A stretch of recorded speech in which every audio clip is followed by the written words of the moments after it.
आणि आताची सर्वात मोठी बातमी, पंतप्रधान नरेंद्र मोदींनी जनतेला काय आवाहन केलं पहा. गरज असेल तरच इंधन वापरा असं आवाहन पंतप्रधान नरेंद्र मोदींनी देशवासियांना केलंय. पश्चिम आशियातील युद्धामुळे निर्माण झालेल्या जागतिक तेल संकटावर मोदींनी भारतीयांना गरजेनुसारच इंधन वापरण्याचं आणि ऊर्जा बचतीचं महत्त्वाचं आवाहन केलंय. तसंच पुढील 1 वर्ष सोनं खरेदी करू नका अशी सूचनाही त्यांनी केली आहे.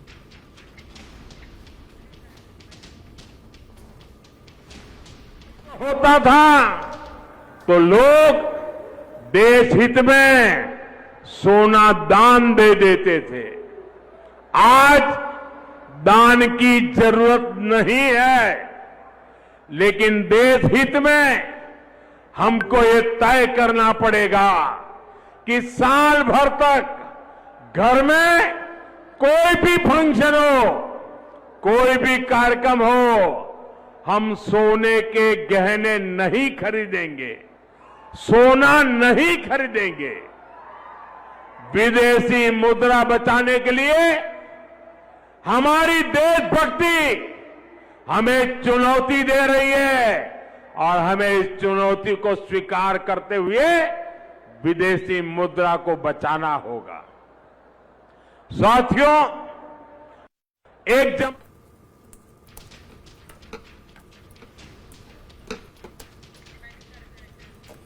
पंतप्रधान नरेंद्र मोदींनी देशवासियांना खूप महत्त्वाचं आवाहन केलेलं आहे. पुढील 1 वर्ष सोनं खरेदी करू नका असं त्यांनी म्हटलेलं आहे. इंधन बचतीचं देखील त्यांनी आवाहन केलेलं आहे. गरज असेल तरच इंधन वापरा असं देशवासियांना त्यांनी आवाहन केलेलं आहे. पेट्रोल, डिझेल आणि गॅसचा वापर हा संयमाने करा असं त्यांनी म्हटलेलं आहे. मात्र सर्वात महत्त्वाचं आवाहन आहे की पुढील 1 वर्ष सोनं खरेदी करू नका असं त्यांनी जनतेला आपल्या भाषणातून आवाहन केलेलं आहे. आखाती युद्धामुळे इंधनाचे दर वाढलेत, इंधनाचा तुटवडा निर्माण झालेला आहे. या पार्श्वभूमीवर पंतप्रधान नरेंद्र मोदींचं हे खूप मोठं आवाहन आहे. जागतिक तेल संकटानंतर मोदींनी भारतीयांना हे आवाहन केलंय. आणि याच पंतप्रधान नरेंद्र मोदींनी जे देशवासियांना आवाहन केलं या संदर्भात आपण अधिक चर्चा करूया. आंतरराष्ट्रीय घडामोडींचे अभ्यासक डॉक्टर शैलेंद्र देवळाणकर यांच्याशी आपण चर्चा करूया. शैलेंद्रजी, पुढील 1 वर्ष सोनं खरेदी करू नका असं मोदींनी म्हटलेलं आहे. काय याचं कारण आहे? ते मला असं वाटतं की अत्यंत योग्य सल्ला आणि योग्य वेळेला दिला गेलेला हा सल्ला आहे. हे लक्षात घ्या की आपल्याकडे, कारण हा सगळा जो व्यवहार असतो, सोन्याचा व्यवहार असेल, क्रूड ऑइलचा म्हणजे तेलाचा व्यवहार असेल, किंवा मग संरक्षण साधन सामुग्रीचा व्यवहार असेल, हे प्रामुख्याने डॉलरमध्ये होत असतात.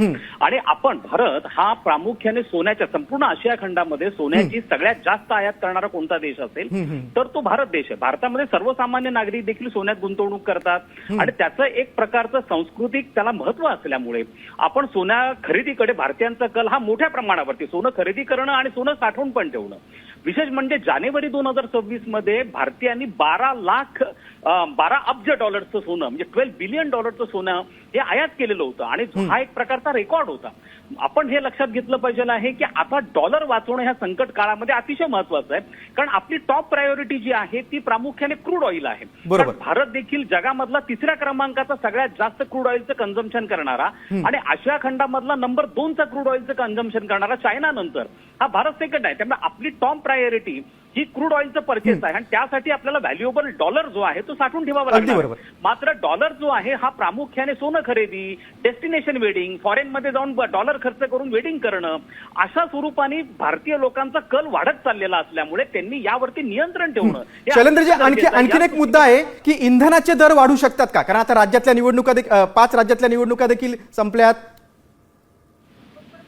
एक बाब आपण प्रामुख्याने लक्षात ठेवा की भारतामध्ये सध्या इंधनाचा टंचाई आहे का ती अजिबात नाहीये. ही प्रामुख्याने बाब लक्षात घेणं आपल्याला गरजेचं आहे. आपल्याकडे इंधनाचा साठा हा मुबलक आहे. साधारणतः 3 महिने पुरेल इथपर्यंत आपल्याकडे साठा आहे. आपण रशियाकडनं देखील तेल घ्यायला लागलोय. रशियाकडनं आपण जे तेल आयात करतो ते साधारणतः 24 लाख बॅरल हे पर डे आपण रशियाकडनं आयात करतो. त्यामुळे स्टेट ऑफ हार्मुज मध्ये आपला जो लॉस होत होता तो आपण आता कॉम्पन्सेट करतो. त्यामुळे रशियन तेल देखील रिफाईन करण्याची क्षमता ही भारताकडे आहे, कारण ते थोडंसं थिक ऑइल आहे.